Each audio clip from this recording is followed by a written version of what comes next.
이런 말이 있습니다. 석가모니가 길을 가는데 어떤 여인이 자기 남편이 죽자 상여를 메고 가면서 통곡을 하다가 석가모니를 보고 질문을 했습니다. 선생님, 왜 사람이 죽습니까? 라고 하니까 석가모니가 하는 말이 세상에 안 죽은 사람 하나도 없다. 울지 말라. 울어봤자 죽은 사람이 돌아오냐라고 했다고 합니다. 그런데 예수님께서는 나사로가 죽었다고 했을 때 그 나사로를 너무 사랑했기 때문에 먼저 우셨습니다. 그리고 내가 어떡하냐? 누구나 다 죽는데라고 말씀하시지 않으셨습니다. 이분은 말씀이시고 나에게 생명을 주시는 분이시고 나를 위해서 십자가에서 자신의 살이 찢기고 피 흘리시고 죽어주신 빛 되신 창조주이십니다. 그래서 예수님께서는 죽은 나사로에게 나사로야 나오라라고 생명이신 말씀께서 말씀하시니까 그 죽었던 생명이 다시 살아서 걸어 나온 것입니다. 그것도 죽은 지 사흘이 되어서 시체 썩는 냄새가 나고 붕대를 감은 채로 말입니다. 이게 진짜입니다. 이게 하나님의 말씀은 영이시요 생명이라는 증거입니다. 그 안에 빛이 있고 그 안에 생명이 있습니다. 그렇기 때문에 내가 이 흙덩어리인 머리로 앉아서 절대 고민할 필요가 없습니다. 그 어떤 선한 것도 없는 나를 위해서 십자가 지신 그분과 깊고 하나 되도록 하는 은밀하고도 친밀한 사랑의 교제 가운데 머물러 있으시기 바랍니다. 다만 신앙의 올바른 기본 마음 자세가 안 되어 있다면 골치가 아프고 나누어진 마음이 생기게 됩니다. 그 골치 아프다는 것이 바로 혼돈이기 때문에 골치 아픈 사람은 절대로 성경 안 보고 기도도 하지 않습니다. 오히려 술 먹고 담배 피우고 고민합니다. 그러면 그 골치 아픈 것이 자신을 더 깊이 흑암 속으로 끌고 들어가 버립니다. 사실 골치 아프면 사탄이 이 머리를 휙 뒤집어 놔버렸기 때문에 말씀이 잘 들어오지 않습니다. 그러나 골치 아플 때일수록 말씀을 가까이 해야 하고 절박하게 하나님의 얼굴을 구해야 합니다. 생명이신 말씀의 빛이 내 안에 들어오지 않고서는 절대로 골치 아픈 일이 해결되지 않게 되어 있습니다. 또 내가 쓸쓸하고 외롭고 고독하다고 느낄 때 이 공허를 채워줄 수 있는 것은 말씀밖에 없습니다. 그러므로 예수 믿는 하나님의 자녀라면 말씀에 기초하여 살아야 가야 합니다. 하나님의 말씀이 내 안에 들어오시기 시작하면 그때부터 말씀의 본체 되시는 인격체이신 성령님께서 내 안을 좀 더 충만하게 생명으로 채워나가십니다. 이렇게 창조에서도 말씀에 기초하여 사는 것이 얼마나 중요한지를 알 수가 있습니다. 태초에 하나님이 말씀으로 천지를 창조하시니라.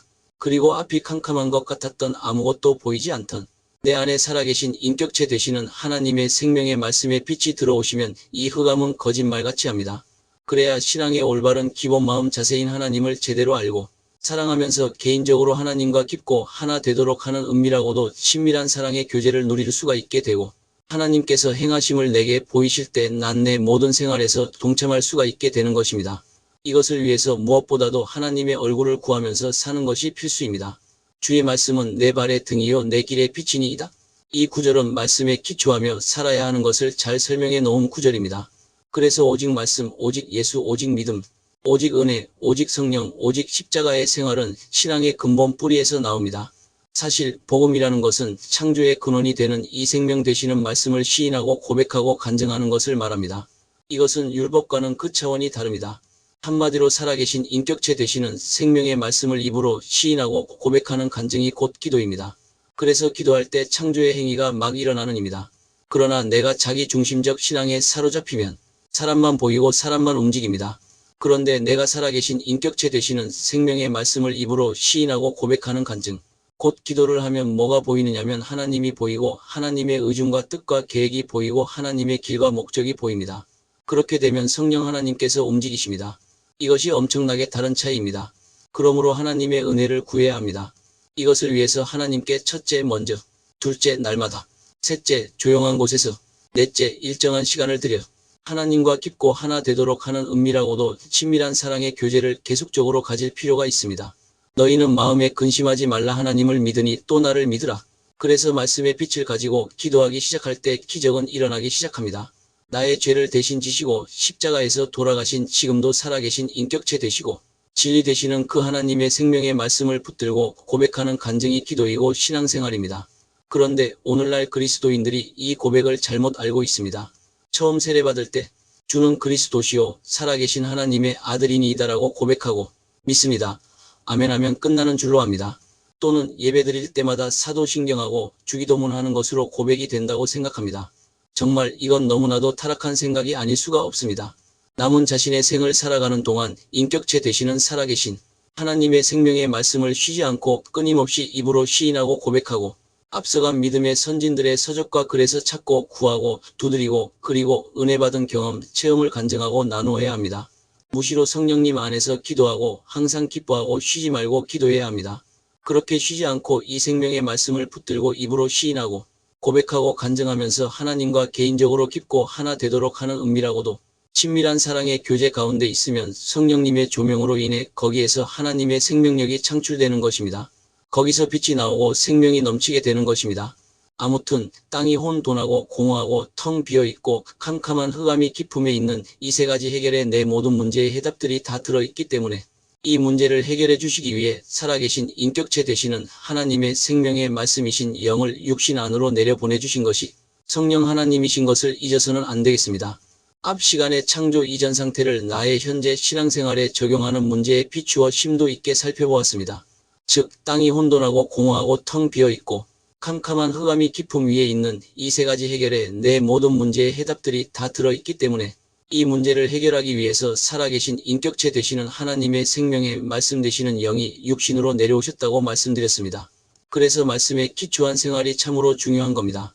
그리고 이 생활을 해나가기 위해서 중요한 것이 바로 기도입니다. 그런데 기도는 말씀을 시인하고 고백하고 간증하는 것이라고 했는데 중요한 것은 내가 기도로 고백할 때 무엇을 시인하고 고백해야 하느냐입니다. 첫째, 내가 죄인인 것을 시인하고 자기 죄를 고백해야 합니다. 왜냐하면 우리의 자기 의는 누더기 걸레처럼 그 어떠한 선한 것도 없는 냄새나는 더러운 의일 뿐이기 때문입니다. 결국 우리 안에서 나올 수 있는 것은 타락한 조상 아담에게서 받은 죄성밖에 없습니다. 그래서 그러한 나의 죄성을 전적으로 인정하고 내가 죄인인 것을 시인하고 내 죄를 고백할 때 사탄의 영이 쫓겨나가게 되는 것입니다.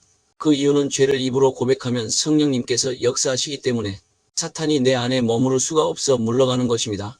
둘째, 자신의 마음의 상처를 고백해야 합니다. 다만 셋째, 하나님의 생명의 말씀을 붙들고 믿음으로 고백해야 합니다. 너희의 죄가 주홍 같을지라도 눈과 같이 휘어질 것이요 진홍같이 붉을지라도 양털같이 희게 되리라. 사실 성도들도 살아가면서 죄를 짓습니다. 그래서 이 말씀을 잘못 해석하면 이렇게 됩니다. 내가 죄를 짓고 나서 죄의식을 느꼈을 때 이 속에서 양심의 가책이 느껴져서 막 땡기게 됩니다. 그렇다고 가족에게 이야기할 수도 없고 아내에게 이야기할 수도 없고 남편에게 이야기할 수도 없고 아빠에게 엄마에게도 그렇다고 목사님에게는 더더욱 이야기할 수도 없고 또 아무에게나 이야기할 수도 없고 그냥 혼자서 막 눌립니다. 이건 아무리 소화제 먹고 약 먹어도 해결이 안 되는 겁니다. 그래서 하나님께만 고백해야 하는 것입니다. 문제는 사람들이 이것을 자꾸 문자적인 말씀으로 해결하려고 한다는 것입니다. 다시 말하면 이렇게 하려고 합니다. 너희의 죄가 주홍 같을지라도 눈과 같이 휘어질 것이요 진홍같이 붉을지라도 양털같이 희게 되리라. 봐, 성경에서 분명히 위와 같이 말씀하지 않았느냐? 그래, 나는 예수 믿고 구원받았지 않았느냐? 내가 왜 죄의식을 느껴야 하느냐 말이야. 죄의식을 느낄 필요가 없지. 내 죄는 다 씻었지. 예수께서 십자가의 보혈로 다 씻었다. 또 혼자서 이럽니다.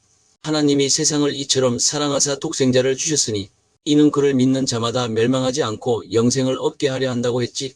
근데 내가 왜 이렇게 죄의식을 느끼는 거지? 이게 바로 생각하는 것입니다. 근데 이렇게 아무리 생각해도 안 됩니다. 즉 생각한다고 죄가 해결되지는 않습니다. 이건 내 힘으로 되는 것이 아닙니다. 말씀은 생각해서 되는 게 아닙니다.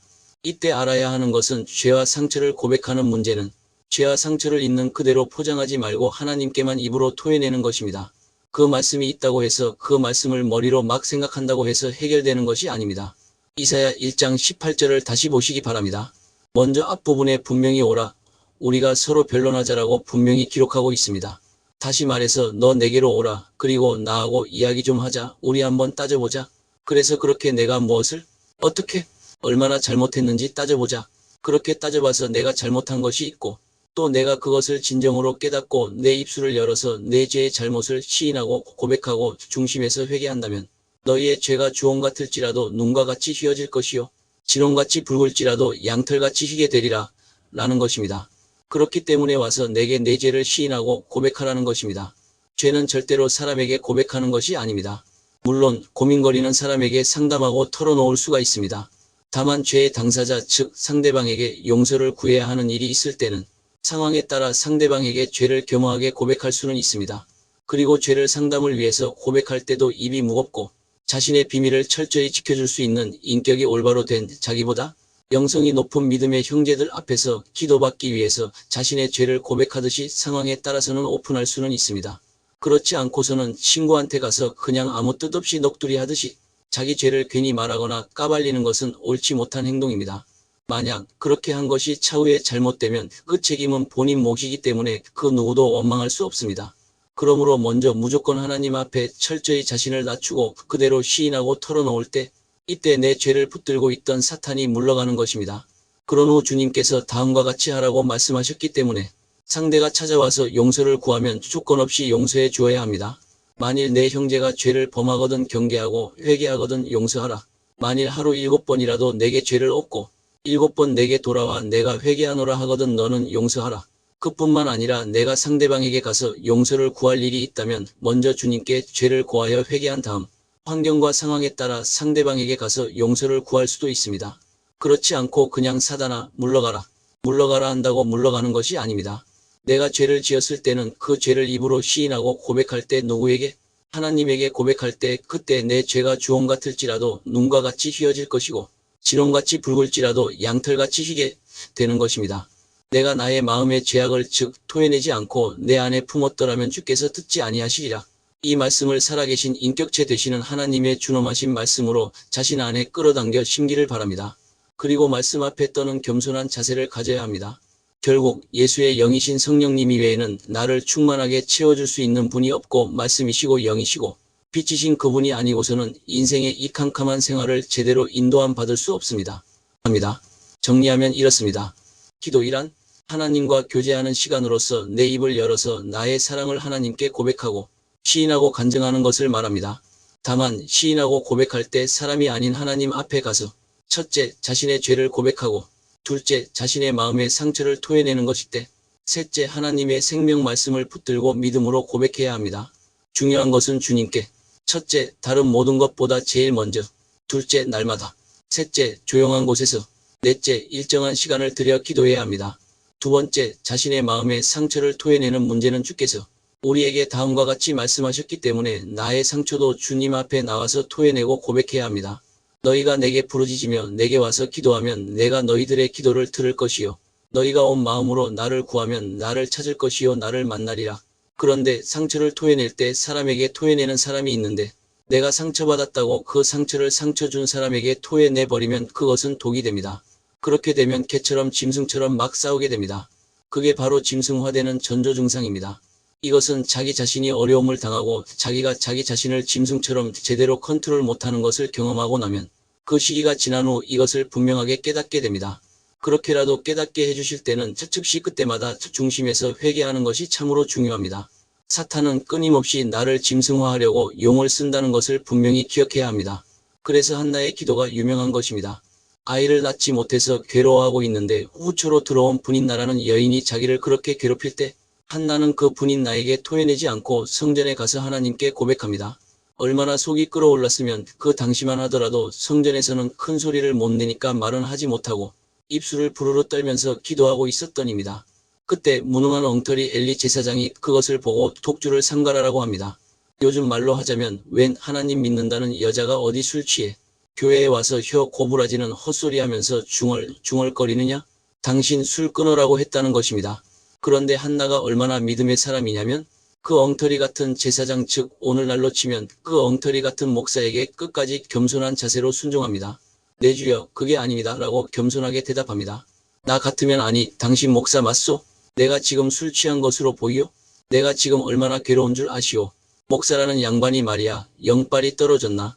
안 그래도 화딱질 나 죽겠는데 말이야 말을 그따위로 하고 있어 하면서 멱살 잡고 안 그래도 열 받아 죽겠는데 잘됐다 하면서 난리가 났을 줄도 모릅니다. 이렇게 자기 상처를 사람에게 고백하지 않고 하나님께만 고백해야지 나를 상처로 붙들고 있던 사탄의 영이 빠져나가는 것입니다. 사실 나에게 상처를 주는 것은 사탄이 아니라 배후에서 사탄의 조종을 받는 다른 사람들의 속에 있는 육신과 결탁되어 있는 혼입니다. 그것도 내가 가장 의지했고 내가 가장 사랑했고 내가 가장 믿었던 그 사람이 내게 상처를 주는 것입니다. 나하고 전혀 상관이 없는 저 일본에 사는 내 뺀 또 니까 무죄상이 나에게 상처를 주는 것이 아닙니다. 내가 가장 믿었고 의지했던 사람, 그 사람 속에 있는 육신과 결탁되어 있는 혼이 내게 상처를 주는 것입니다. 그러니까 자기 가족을 믿으면 자기 가족이 상처를 주고 자기 부모를 지나치게 의지하면 자기 부모가 자기를 힘들게 하고 아내를 남편을 지나치게 의지하면 그 아내가 그 남편이 나를 힘들게 합니다. 그렇기 때문에 사람을 의지해서는 아무 일도 일어나지 않고 오히려 상처만 더 깊어지게 됩니다. 그래서 주님만 믿고 십자가만 바라보고 성령님만 의지해야 하는 것입니다. 그리고 그분이 주시는 살아계신 인격체 되시고 진리 되시는 생명의 말씀만 붙들고 살아가야 하는 것입니다. 다만 이때 말씀은 성령님의 조명으로 나에게 비추어 주신 살아계신 인격체 자신이 직접 말씀하시는 것으로 느껴지는 말씀, 또한 내가 깨달아진 말씀, 혹은 내가 은혜 받은 말씀을 말하는 것입니다. 그것이 새벽 기도이든 주일 예배이든 성경 말씀 공부 시간이든 큐티 시간이든 세미나에서든 부흥회에서든 성경 읽기 때든 그 어떤 것이든 관계가 없습니다. 많은 관심과 구독과 좋아요, 알림 설정은 영상 제작에 큰 힘이 됩니다. 감사합니다.